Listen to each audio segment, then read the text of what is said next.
want to talk to you about sticky stories. You see, every financial advisor needs 3 sticky stories.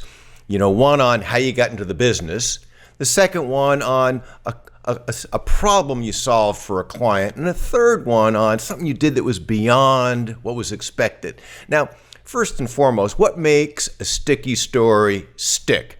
It has to be memorable, has to be unexpected, and it has to lead to a specific point.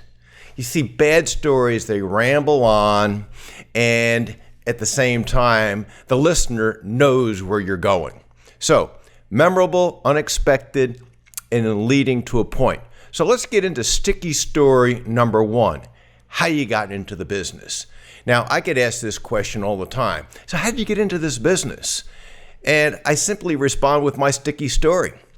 I used to be a counselor for emotionally disturbed boys outside of New York City. The Mike Tysons of the world that were too young to be sent to jail. I was the scoutmaster of the only emotionally disturbed Boy Scout troop in the state of New York at the time.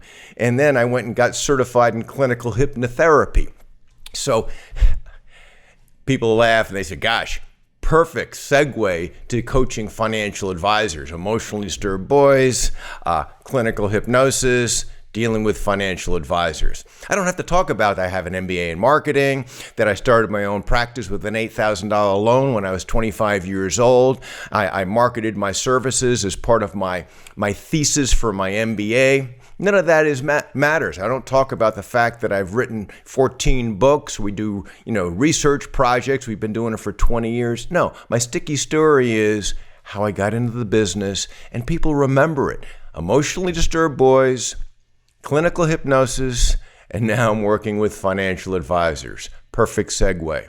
So what's your sticky story? I remember an advisor, we did this exercise, we do it at our Affluent marketing symposiums. I remember his sticky story, and it was beautiful. I don't even remember the advisor's name, but one of our coaching clients, his story was simply that his father had a landscaping business. They didn't have much money. His father was an immigrant, and he had 2 landscaping trucks, and the rattiest landscaping truck his father drove all the time.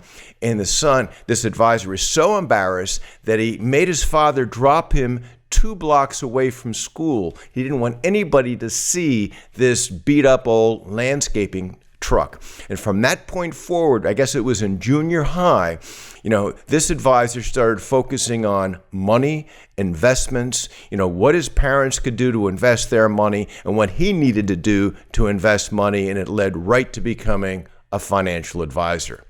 Sticky stories stick. How did you get in the business? It's got to be memorable, unexpected, and leading to the point where it's very natural for you to be doing what you do as a financial advisor. Bye for now.